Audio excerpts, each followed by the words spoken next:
నమస్కారం, వార్తలకు స్వాగతం. ముందుగా ముఖ్యాంశాలు.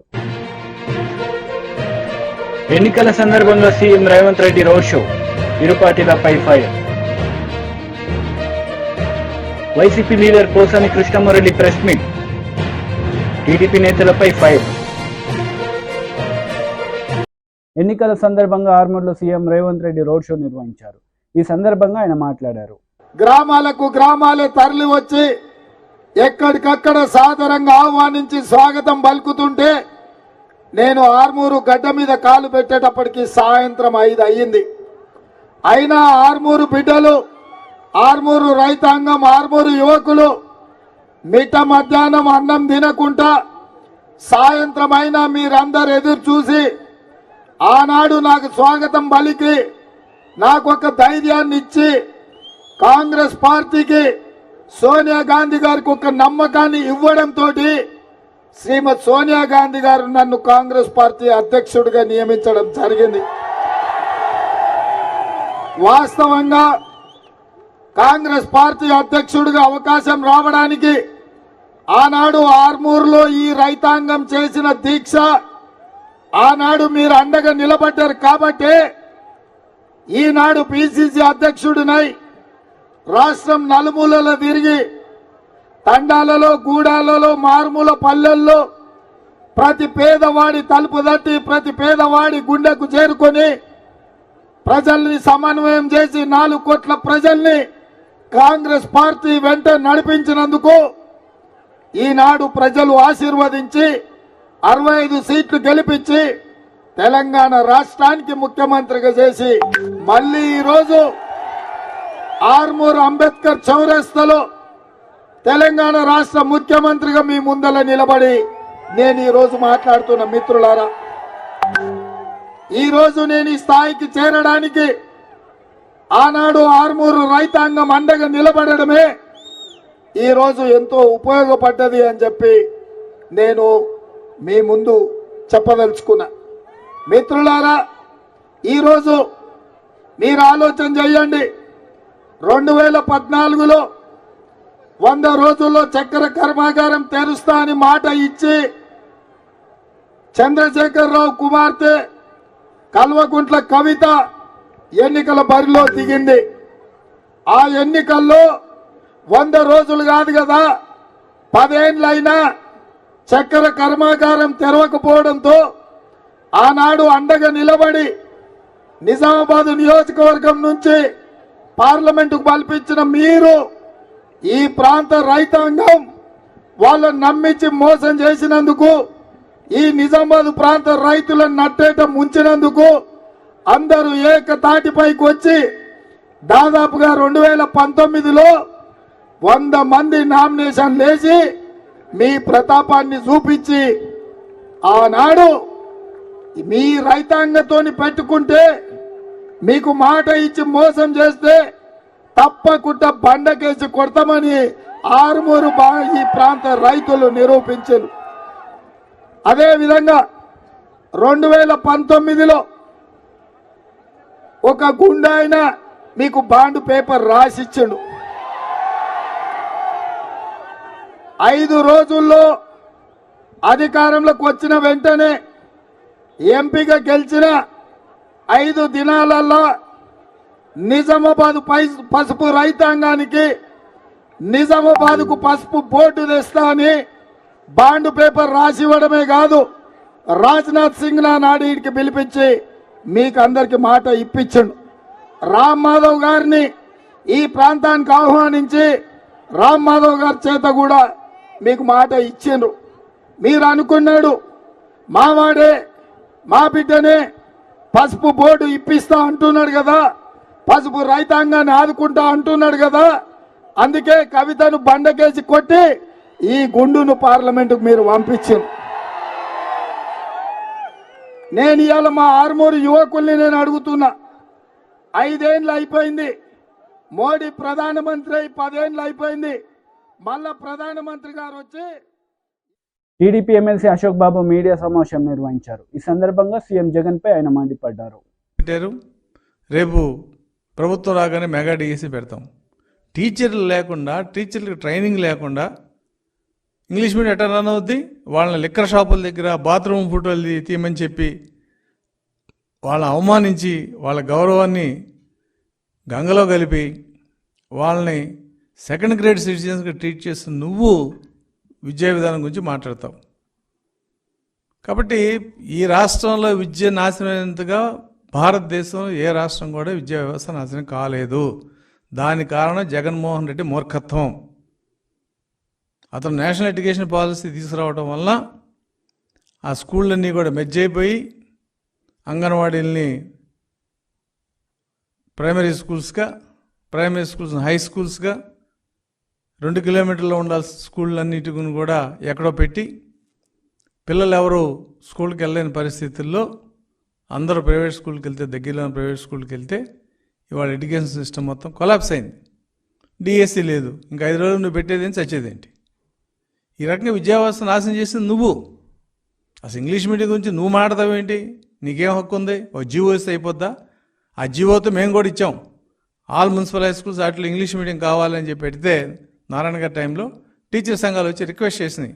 సార్ ఇలా సడన్గా పెడతాయట, మాకు ట్రైనింగ్ సిలబస్ అంతా ఇంగ్లీష్ మీడియంలో ఉండాలి, మాకు ట్రైనింగ్ ఇవ్వాలి, నెక్స్ట్ అకాడమిక్ ఇయర్ నుంచి పెట్టుకోండి, మాకు అబ్జెక్షన్ లేదంటే దాన్ని వాయిదా వేయడం జరిగింది. ఇవాళ నువ్వు జీవో ఇచ్చావు, అయిపోయింది, నీ బాధ్యత అయిపోయింది. ఇంగ్లీష్ మీడియం పెట్టేసాం. దానికి టీడీపీ అడ్డుపడుతుంది. ఇంత దుర్మార్గమైన ప్రచారం బహుశా రాజకీయ వ్యవస్థలో ఎక్కడ చూడలేదు. ఇక మూడోది ఆరోగ్యశ్రీ. ఇవాళ 1500 కోట్లు నెట్వర్క్ హాస్పిటల్స్ బాకీ ఉన్నామని చెప్పి వాళ్ళు లెటర్ ఇచ్చారు. ASHA association of speciality super speciality hospitals. నువ్వు 1500 కోట్లు బకాయి ఉన్నావు కాబట్టి ఆ 15 కోట్లు చెల్లిస్తేనే మేము ఆరోగ్యశ్రీ ట్రీట్మెంట్ చేస్తామని చెప్పి. ఇది ఇవాళ సమస్య కాదు. ఎంప్లాయీస్ ఈహెచ్ఎస్ ఆపేశారు. ఎప్పుడైతే జగన్మోహన్ రెడ్డి ప్రభుత్వంలోకి వచ్చాడో 1 నెల 2 నెలలు 3 నెలలు అది సక్రమంగా నడిచింది. అక్కడి నుంచి డబ్బులు ఇవ్వకుండా వాళ్ళు ఆపేయటం, గవర్నమెంట్ పిలిచి బెదిరించడం, లొంగకపోతే ఒక 500 కోట్లు 400 కోట్లు ఇచ్చి ఇదిగో డబ్బులు ఇస్తున్నాం మీరు కంటిన్యూ చేయండి. అలా ఆరోగ్యశ్రీని ఏ రోజున కూడా సవ్యంగా నడిపిన దాఖలా లేవు. ఇవాళ టీడీపీ ఏం చెప్తుంది? ప్రతి కుటుంబానికి రాష్ట్రంలో అంటే ఆర్థిక స్థాయితో సంబంధం లేకుండా ఒక మెరుగైన ఇన్సూరెన్స్ స్కీమ్, అంటే ప్రతి కుటుంబానికి 25 లక్షల రూపాయల వరకు ఇన్సూరెన్స్ స్కీమ్ తీసుకొస్తాము. ఎవరు కూడా జేబులో రూపాయి, నువ్వు 1000 రూపాయలు దాటితే ఆరోగ్యశ్రీ పెడతా అన్నావు, ఎక్కడ పెట్టిందా? నా కేసే నేను చెప్తున్నాను. నేను సర్జరీ చేయించుకుంటే అది దాదాపుగా 4 లక్షలు అవుతే నాకు 1,60,000 మాత్రం వచ్చినాయి. ఎందుకంటే అన్ని ప్యాకేజీ రేట్లకి హాస్పిటల్స్ ఎవరు చేయట్లా. వాళ్ళకి లాభం వస్తే చేస్తున్నారు. డెంటలు, మోకాలు కీలు మార్పిడి, ఐలో కొన్ని ఏదైతే ప్యాకేజ్ మాకు పర్లేదు, డబ్బులు వర్కౌట్ అవుతుంది అనుకుంటే ఆ ప్యాకేజ్ చేస్తున్నారు, మిగతా ప్యాకేజ్ చేయట్లేదు. YCP leader Posani Krishnamurali media సమావేశం నిర్వహించారు. ఈ సందర్భంగా ఆయన మాట్లాడారు. 6,000 ఎప్పుడు వస్తాయి? 5-6 నెలలు వస్తాయి. మళ్ళీ ఎప్పుడు వెయిట్ చేస్తారు ఈ పేదోళ్ళు? మళ్ళీ 5 ఏళ్ల తర్వాత మళ్ళీ ఎలక్షన్లు వస్తే అప్పుడు మనకు డబ్బులు వస్తాయి కదా అని అప్పటిదాకా వెయిట్ చేస్తూ ఉంటారు. ఒక జీవోత్సవాల్లాగా. ఇది వద్దు. పేదవాడు జీవోత్సవం కాదు, పెద్దవాడు జీవోత్సవం కాదు అని చెప్పి ఈ పథకాన్ని ప్రవేశపెట్టాడు. దీనికి అన్ని చదువులు కానీ, విజ్ఞానం కానీ, నాడు నేడు అన్నా కానీ, ఆరోగ్యం అన్నా కానీ, మీ ఇంట్లో బట్టలు లేవు, అన్నం లేదు, కూడు లేదు, గుడ్డ, ఇన్ని చూసి ఈ పథకాలు ప్రవేశపెట్టాడు. మీరు అనుకుంటున్నారు పంచుతున్నారు అనుకుంటున్నారు. నేను అంటున్నాను, అర్బన్లో ఉండే మహానుభావులు, డబ్బున్న వాళ్ళు, ధనవంతులు, ముఖ్యంగా చెప్తే ఎగ్జాంపుల్ మా కమ్మ వాళ్ళు కూడా, అలాగే డబ్బున్న కాపు మహారాజులు కూడా అదే టౌన్లో ఉంటూ మీరు కూడా ఎంతో మందికి లక్షల రూపాయలు పంచుతున్నారు కదా పేదలకి.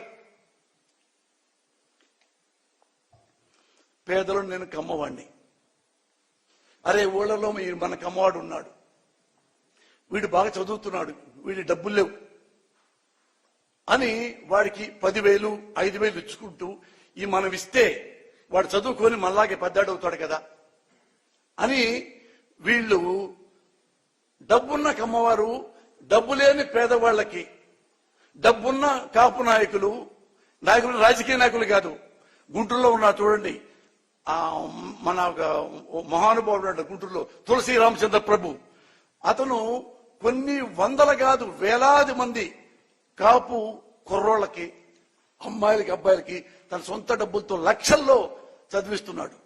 అలా మీరు డబ్బులు ఇస్తున్నారు కదా. అలాగే నేనే ఎగ్జాంపుల్, నేను ఇక్కడికి పేదవాడిని, నేను 7th క్లాస్ పెద్దకాకంలో చదివా. ఆ తర్వాత భయం, మా నాన్న బరిగుడ్లు తిప్పుతాడేమో, పొలంలో కూలీకి పంపిస్తాడేమో అంటే మా నాన్న నా ముఖం చూసి బాధపడి ఈ ఆడ బాగా చదివితే బాగుండేది తీసుకెళ్లి మోతడకలో పెట్టాడు. తెలుసు మీకు మోతడక, ఇక్కడ అమరావతి రోడ్లో. అక్కడ అయిన వాళ్ళు ఇది నా బిడ్డను చదివించండి, నేను డబ్బులు ఇవ్వలేకపోతున్నానంటే ఆ దయతో 10th క్లాస్ చదివా. 10th క్లాస్ మంచి మార్కులతో పాసే, దగ్గర 1st క్లాస్తో. మళ్ళీ మా నాన్న ఎదురు నుంచుంటే మా నాన్న మళ్ళీ నా ముఖం చూశాడు. నేను ఇట్ట తలుపుతుంటే మళ్ళీ నేను బరిగుడ్లు కాపిస్తాడేమో అంటే మళ్ళీ తీసుకెళ్లి జేకేసీ కాలేజీ స్టూడెంట్ ఎంకేఆర్ గారు, మరుపూడి కోటేశ్వరరావు గారు, మా పెద్దకాకని, మా నాన్నకి తెలుసు. అరే కోటేశ్వరరావు, వీడు బాగా చదువుతున్నాడు రా, మా నాయకుడు డబ్బులు లేవు, నువ్వేమైనా సాయం చేస్తావా, వాడు నాకు వదిలేయి సుబ్బారావు. ఆయన నన్ను తీసుకెళ్లి జేకేసీ కాలేజీలో జరిపించారు. ₹1 కూడా మా దగ్గర లేదు, ప్రామిస్లీ ఐఎమ్ టెల్లింగ్ యూ, ₹1 కూడా లేదు. అక్కడి నుంచి గుజ్జనగోళ్ళు ఉంది గుంటూరులో ఎక్కడో జేకేసీ కాలేజీ, మా ఊరు పెదకాకని. ఇక్కడ నుంచి బస్ ఎక్కి వెళ్ళాలి, బస్ స్టాండ్ లో దిగి మళ్ళీ బస్ ఎక్కి జేకేసీ కాలేజీకి వెళ్ళాలి. ₹1.5 2 రోజు అవుతాయి. మా ఇంట్లో పావలా కూడా లేదు. ఎట్టా అంటే పాప ఆ ఎంకేఆర్ గారు నన్ను కమ్మ హాస్టల్లో చేర్పించాడు. కమ్మ హాస్టల్లో చేర్పిస్తే కమ్మ హాస్టల్లో అంత డబ్బులు మనం ఎక్కడ కడతాం. కమ్మ హాస్టల్లో నర్సాపూర్లో మాజీ సీఎం కేసీఆర్ రోడ్ షో నిర్వహించారు. ఈ సందర్భంగా ఆయన ప్రసంగించారు. కోతలైన కల్లాలైన ఇప్పుడు రైతు బంద్ వేస్తా అంటారు. ఇంతకన్నా పెద్ద జోక్ ఇంకేమైనా ఉంటుందా? కాబట్టి నేను అనేది ఏంటంటే, ఒక తల లేకుండా తోక లేకుండా ఈ ప్రభుత్వం అనేక రకాలుగా తెలంగాణను నష్టపరుస్తూ ఉంది. కరెంటు కోతలు పెట్టడం వల్ల హైదరాబాద్ నగరంలో పరిశ్రమలు వెళ్ళిపోయే పరిస్థితి ఉంది. ఐటీ ఇండస్ట్రీ దెబ్బతినే పరిస్థితి ఉంది.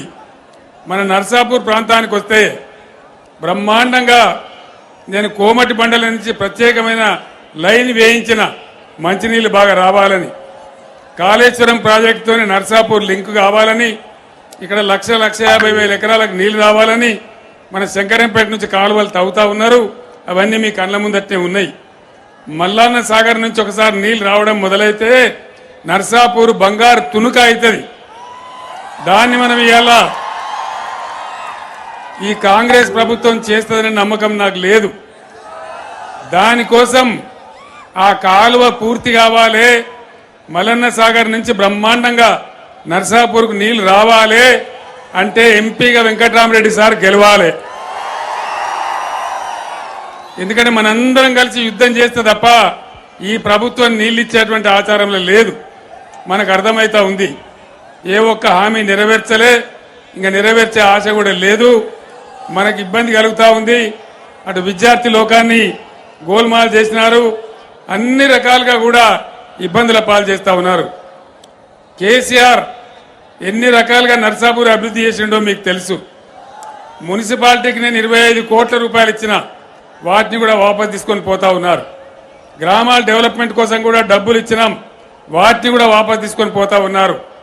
ఏ రకంగా కూడా క్యాన్సిల్ చేయడమే తప్ప ఏ విధంగా మనకు ఖచ్చితంగా వాళ్ళు ఇచ్చేటువంటి పరిస్థితి లేదు. మన కొల్చారం మండలంలో మల్లినాథ సూరి పేరు మీద మనం యూనివర్సిటీ పెడదామనుకున్నాం, దాన్ని కూడా చేసే పరిస్థితులలో ఈ కాంగ్రెస్ ప్రభుత్వం లేదు. అదేవిధంగా బీఆర్ఎస్ గవర్నమెంట్ ఉన్నప్పుడు హల్దీ వాగు మీద, మంజీర నది మీద ఎన్ని చెక్ డ్యాములు నేను కట్టించినో మీకు తెలుసు. 10 చెక్ డ్యాములు కట్టినాం, దాంతో పంటలు బ్రహ్మాండంగా పండించుకున్నాం. దాన్నంతా కూడా ఇలా దెబ్బతీసేటువంటి పరిస్థితి వస్తూ ఉంది. అంటే తాగునీళ్లు రావు, సాగునీళ్లు రావు, కరెంటు రాదు, పేదల సంక్షేమం లేదు. ముసలోళ్లకు 2000 రూపాయలు మనం పెన్షన్ ఇచ్చినాం, వీళ్ళు 4000 ఇస్తామన్నారు. వచ్చినాయా 4000 రూపాయలు? వచ్చే నమ్మకం ఉన్నదా? అంటే ఈ విధంగా ఏ ఒక్క హామీ నెరవేర్చలే. ప్రతిదానికి ఏదో కొండి పెట్టడం, తొండి పెట్టడం, అబద్ధాలు చెప్పడం. పైగా వాళ్ళ నాయకుడు రాహుల్ గాంధీ వచ్చి మొన్న నిర్మల్లో మాట్లాడుకుంటూ గవర్నమెంట్ ఆల్రెడీ 2500 రూపాయలు ఇస్తా ఉన్నదని చెప్పినారు. మహిళలకు, ప్రతి ఇంట్లో మహిళలకు 2500 ఇస్తామన్నారు. వచ్చిందా? ఒక్కలకు కూడా రాలేదా? నర్సాపూర్ కాడ వచ్చిందట కదా, తెత్తానే మదన్ రెడ్డి కాంగ్రెస్ లో వచ్చిందట కదా, తేలేదా మదన్ రెడ్డి? నిజమా? మరి ఎందుకు పోయిండా మదన్ రెడ్డి?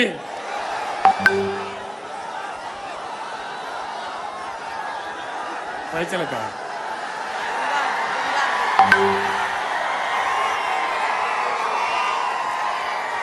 మీ అందరికి కూడా నా చరిత్ర, మదన్ రెడ్డి చరిత్ర తెలుసు. అప్పుడు తెలుగుదేశంలో ఉన్నప్పుడు ఎమ్మెల్యే ప్రయత్నం చేస్తామంటే ఓడిపోయిండు. 2 సార్లు ఎమ్మెల్యే చేసింది కేసీఆర్ కదా. మరి 70 ఏళ్ల వయసులో ముసల్తనానికి కుసుమగుడాలన్నట్టు ఎవరిని ఉద్ధరిద్దామని పోయినట్టు మదన్ రెడ్డి? ఏం చేద్దామని పోయినట్టు? ఈ ధర్మమేనా? మనందరినీ ఇడిచిపెట్టిపోయిన మదన్ రెడ్డికి మీరే బుద్ధి చెప్పాలని చెప్పి నేను కోరుతా ఉన్నా. అసెంబ్లీ ఎలక్షన్ల కంటే కూడా పెద్ద మెజారిటీ ఇచ్చి వెంకట్రామరెడ్డిని గెలిపియాలని చెప్పి నేను కోరుతా ఉన్నా. ఈ కాలువ పని చాలా ముఖ్యం మనకు. మల్లన్న సాగర్ నుంచి వచ్చే కాలువ, అది మన బతుకుదెరువు. నాకు మనం నర్సాపూర్ మీద ఉండే ప్రేమతోని సునీత గారు గెలిచిన కాడి నుంచి దాని స్పీడ్ పెంచి నీళ్లు తెచ్చే ప్రయత్నాలు చేస్తా ఉన్నాం. ఈ కాంగ్రెస్ మెడలు వంచి నీళ్లు తేవాలంటే ఖచ్చితంగా పార్లమెంట్ ఎన్నికల్లో వెంకట్రామరెడ్డి గారిని గెలిపించాలి. ఆయనతో పాటు మనందరం కూడా యుద్ధం చేయడానికి సిద్ధంగా ఉండాలి. కాంగ్రెస్ మెడలు వంచైనా సరే ఈ కాలువ పని పూర్తి చేసుకోవాలి. మన పొలాలు గోదావరి నదీ జలాలతోని నర్సాపూర్ పొలాలన్నీ పారాలే. అదే కేసీఆర్ కళ అని చెప్పి నేను మాట్లాడుతా ఉన్నా. ఇక ఇంకో పార్టీ నరేంద్ర మోడీ. ఏమన్నా పైసా లాభమైందా నరేంద్ర మోడీతోని? 150 స్లోగన్లు చెప్పిన 150 సబ్కా సాత్ సబ్కా వికాస్. టీడీపీ పోలిట్ బ్యూరో సభ్యులు వర్ల రామయ్య మీడియా సమావేశం నిర్వహించారు. ఈ సందర్భంగా పలు అంశాలపై ఆయన మాట్లాడారు. బయట ఈ పోలీస్ పోస్టల్ బ్యాలెట్ గురించి ఆయన చెప్పాలి సమాధానం. అందుకే కొత్తగా వచ్చిన డీజీ గారిని కూడా మేము కోరుతూ ఉన్నాము. అయ్యా, మీరు కూడా అర్థం చేసుకోండి, చాలామంది విధి నిర్వహణలో బయట రాష్ట్రాల్లో ఉన్నారు, మన రాష్ట్రానికి చెందిన పోలీసు అధికారులు, సిబ్బంది. వాళ్ళందరినీ కూడా ఎన్నికలకి పిలిపించండి. 13వ తారీఖున ఓటేస్తారు, మళ్ళీ 14న కావాలంటే వెళ్తారు. మహారాష్ట్రలో 20వ తారీఖు వరకు మహారాష్ట్రలో లేదు పోలింగ్. మీ నోడల్ ఆఫీసర్ మీరు కూడా దీని మీద స్పందించి అవసరమైతే nodal officer let him go to election commission. Me police nodal officer has to go to Delhi. Delhi వెళ్ళి కూర్చొని వాళ్ళకి ఆర్డర్స్ ఇప్పించాలా, వాళ్ళకు ఒక మూమెంట్ ఆర్డర్ ఇవ్వాలి. మహారాష్ట్ర నుంచి వెళ్ళండి ఆంధ్రప్రదేశ్కి, మీ ప్రాంతాలకు వెళ్ళండి, ఓటు వినియోగించుకోండి, మరలా తిరిగి రండి. ఒకవేళ అది క్లిష్ట పరిస్థితులు అయినట్లయితే మీరు పోస్టల్ బ్యాలెట్ వినియోగించే అవకాశాన్ని వాళ్ళకు కల్పించండి అని చెప్పి కూడా డీజీ గారిని కోరుతున్నాం. పోలీస్ నోడల్ ఆఫీసర్ ఎవరో వారిని కూడా మేము కోరుతున్నాం.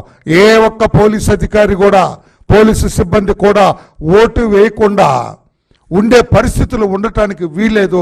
ప్రతి పోలీస్ అధికారికి, ప్రతి పోలీస్ సిబ్బందికి కూడా ఓటు వినియోగించే హక్కు కల్పించండి. ఆ హక్కుని కాలరాయటానికి వీలేదని చెప్పి కూడా తెలియజేస్తూ మేము సెంట్రల్ ఎలక్షన్ కమిషన్ కూడా కోరుతున్నాం. వెంటనే స్పందించండి. టైం కూడా లేదు, వాళ్ళు మహారాష్ట్ర నుంచి రావాలి. వాళ్ళందరినీ పిలిపించి వారి వారి బెటాలియన్స్కి వెళ్ళి అక్కడ ఓటు హక్కు వినియోగించుకునే అవకాశాన్ని కల్పించమని చెప్పి కూడా మేము కోరుతున్నాం. ఇక్కడ ఇంకా రాష్ట్రంలో హోంగార్డ్స్ దాదాపు 25,000 మంది పైచిలకు హోంగార్డ్స్ ఉన్నారు. ఈ జగన్మోహన్ రెడ్డి గారు 5 ఏళ్ల కాలంలో వాళ్ళ పరిస్థితి చాలా దయనీయంగా ఉంది. హోంగార్డ్స్ పరిస్థితి, వాళ్ళకు రావాల్సిన జీతం కావచ్చు, జీతభత్యాలు సరిగా ఇవ్వటంలో జగన్మోహన్ రెడ్డి ప్రభుత్వం ఘోరంగా విఫలమైంది. చాలా ఈతి బాధలతో ఇబ్బందులు పడుతున్నారు హోంగార్డ్స్ అంతా కూడా. వాళ్ళ బాధలు తెలిసిన వాడిగా ఈరోజు తెలుగుదేశం పార్టీలో జాతీయ ప్రధాన కార్యదర్శిగా, పొలిట్ బ్యూరోలో ఒక మెంబర్గా నేను వరలరామయ్య గారు నేను చెబుతున్నా, హోంగార్డ్స్ సోదరులరా, తెలుగుదేశం పార్టీ అధికారంలోకి వస్తుంది, తప్పకుండా మీ జీవన ప్రమాణాలని మెరుగైన రీతిలో మెరుగుపరుస్తుందని చెప్పి కూడా నేను మా చంద్రబాబు నాయుడు గారి తరఫున మీకు హామీ ఇస్తున్నాను. నేను మీరేమీ అధైర్యపడొద్దు, తెలుగుదేశం పార్టీ అధికారంలోకి వస్తుంది, తప్పకుండా మీ జీవన ప్రమాణాలు పెంచుతుందని చెప్పి కూడా నేను మీ అందరికీ హామీ ఇస్తున్నా. మీ వాడిగా మీ ఇబ్బందులు తెలిసిన వాడిగా నేను తెలియచేస్తున్నా. అంతేకాదు, మీకు రావాల్సిన బకాయిలన్నీ కూడా అధికారంలోకి వచ్చిన వెంటనే మా అధ్యక్షులు వారు చంద్రబాబు ఆయన కూడా పోలీసు వ్యవస్థ అన్న, మీ హోంగార్డ్స్ అన్న కూడా చాలా ఆయన మీ పట్ల చాలా సానుకూలంగా ఉంటారు. అందుకని మీ అందరికి విజ్ఞప్తి చేస్తున్నా, మేము డోంట్ బి డిజార్టెన్, మీరేమీ అభద్రతా భావానికి లోనవద్దు. మీరు తప్పకుండా కూటమి అధికారంలోకి వస్తుంది, చంద్రబాబు నాయుడు గారు ముఖ్యమంత్రి అవుతారు, మీకు రావాల్సిన పాత బకాయిలన్నీ కూడా వెంటనే చెల్లించి ఏర్పాటు చేస్తాం. మీ ఫ్యామిలీస్కి కూడా కావలసిన ఈ హెల్త్ ఇన్సూరెన్సెస్ కానీ, మీకు వ్యక్తిగతంగా హెల్త్ ఇన్సూరెన్స్ కానీ ఇవన్నీ కూడా చంద్రబాబు నాయుడు గారికి తెలియజేసి ముఖ్యమంత్రిగా ఆయన మీ పట్ల సానుకూలంగా వ్యవహరించేటట్లుగా చూస్తామని చెప్పి కూడా మీ వాడిగా నేను మీ అందరికీ హామీ ఇస్తాను. మహిళా కమిషన్ మాజీ చైర్పర్సన్ వాసిరెడ్డి పద్మ మీడియా సమావేశం నిర్వహించారు. ఈ సందర్భంగా పలు అంశాలపై ఆమె మాట్లాడారు. అటాక్లకి ఒక ఉసిగొలుపుతున్నారు. పైన అధిష్టానం సంకేతం లేకుండా, చంద్రబాబు గారి సంకేతం లేకుండా ఈ రోజున హోమ్ మినిస్టర్ మీద, దళిత మహిళ మీద దాడులకు పాల్పడేటటువంటి ధైర్యం తెలుగుదేశం పార్టీ నాయకులు చేస్తారా? ఇది డైరెక్ట్ గా చంద్రబాబు ప్రోద్బలంతో జరుగుతున్నటువంటి దాడులు అనడానికి ఎటువంటి సందేహం ఇవాళ మాకు కలగడం లేదు. గతంలో కేంద్ర హోమ్ మినిస్టర్ అమిత్ షా మీద తిరుపతిలో రాళ్లేయించినటువంటి గనులు ఈ తెలుగుదేశం పార్టీ వాళ్ళు. అంటే మీకు కేంద్ర హోమ్ మినిస్టర్ అంటే లెక్కలేదు, రాష్ట్ర హోమ్ మినిస్టర్ అంటే లెక్కలేదు, మహిళలంటే లెక్కలేదు, దళితులంటే లెక్కలేదు. ఇష్టానుసారంగా మీరు దాడులకి రాళ్లతోటి కర్రలతోటి దాడులకి పాల్పడతారు. మీరు ఈ రోజు జగన్మోహన్ రెడ్డి గారి ప్రభుత్వము అరాచకాలు అని చెప్పి మాట్లాడతారు. చంద్రబాబు అరాచకాల గురించి మాట్లాడేటటువంటి అర్హత మీకుందా?